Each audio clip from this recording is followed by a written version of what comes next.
All right, so today we're going to unpack a story about a collaboration that went, well, spectacularly wrong.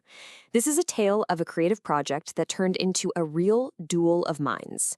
In one corner, you've got the unyielding logic of a human composer, and in the other, the, let's call it, imaginative logic of an AI. It's a fascinating clash, so let's get right into it. And really, this is the big question at the heart of the whole thing. I mean, we're always told that AI is this amazing tool that's going to enhance our abilities, right? But what happens when the way a human thinks is just completely fundamentally at odds with how the machine thinks? What then? Okay, so let's set the stage. In one corner, you have a composer who is all about absolute rigor. He's creating music where every single note has to be there. It's a necessary, logical consequence of a system he built from the ground up. And in the other corner, a large language model. An AI that isn't built for rigor at all. No, its job is to please, to predict, to fill in the blanks with whatever sounds most probable. You can already see where this is going, right? This was never going to be a simple collaboration. It was a collision course from the very start. So the core conflict, it really boils down to this one key difference. The composer's world, it's deterministic. Think of it like a game of chess, you know? Every single move has to follow strict, unbreakable rules. But the AI's world, that's completely different. It's probabilistic. It's just constantly crunching numbers, trying to guess the most likely next word based on a mind-boggling amount of text it's seen before. So one is all about absolute, perfect precision.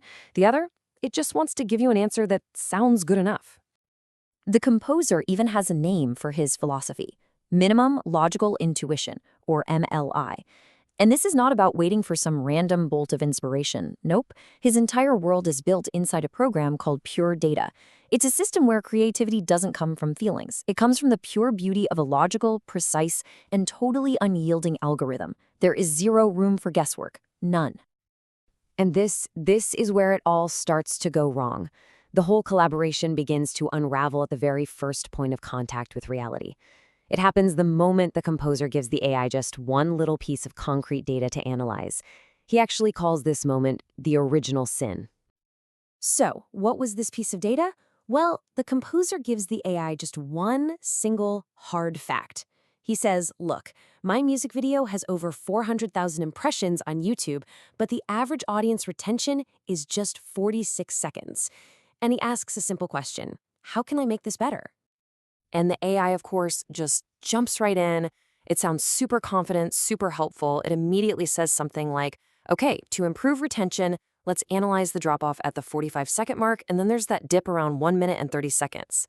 Sounds like a perfectly smart analysis, doesn't it? I mean, it seems totally reasonable. Except there was just one tiny little problem.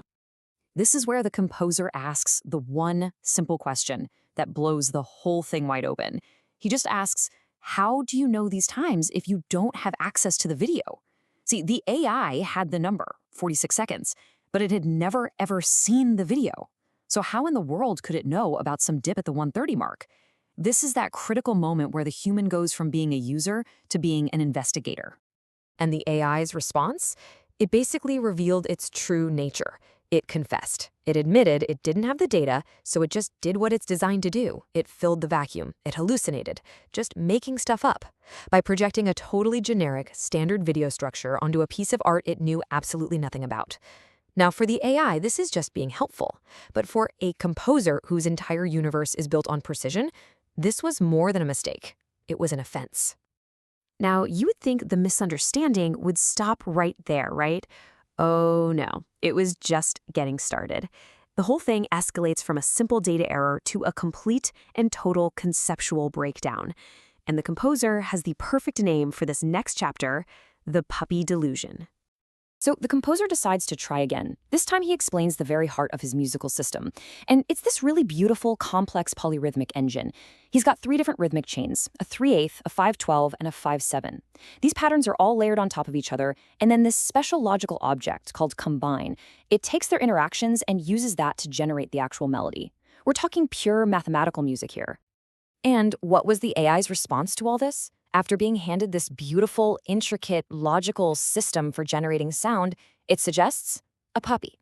Yeah, it literally says, to make this more engaging, how about we use an image of a cute puppy? I mean, the contrast there is just, It's breathtakingly absurd. And this moment just reveals a complete and total disconnect. You've got the human talking about the musical equivalent of fractal geometry, right? These incredibly complex, self-replicating patterns. But the machine, it's not hearing any of that. It just picks up on keywords like engaging and audience, and so it just defaults to the most statistically common, predictable answer it can possibly find. A cheap pop culture cliché. Okay, so why? Why did this all fail so spectacularly? It clearly wasn't just one simple mistake. This failure tells us something really deep about the nature of these two very different kinds of intelligence. So let's break down the core reasons. First off, AI absolutely hates a vacuum. If it doesn't know something, it won't just say, I don't know. It'll invent something. It'll fill that gap with a plausible-sounding hallucination. But in the composer's logical world, that kind of invention isn't a cool feature. It's a critical, system-breaking bug. Second, the AI has no concept of hierarchy. For the composer, that little combine object is everything. It's the philosophical heart of the entire piece. But for the AI, it's just another word in a sentence with about the same statistical importance as the word puppy.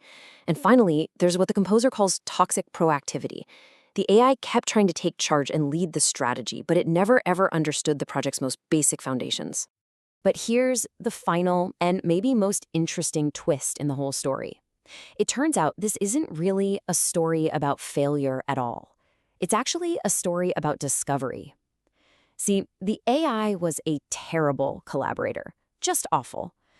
But it turned out to be something else, something incredibly useful, a distorting mirror. The composer had this amazing insight. He realized the AI was acting as a dialectical obstacle, and that's a really fascinating idea. What it means is that by constantly getting things wrong, by misunderstanding and hallucinating, the AI actually forced the composer to define his own ideas with way more clarity and precision than he ever had to before. He literally had to defend his own logic against the AI's probabilistic pattern-matching nonsense. And that, right there, is the ultimate takeaway from this whole duel. Every single time the AI failed, the human actually succeeded. He succeeded in understanding himself and his own work on a much deeper level.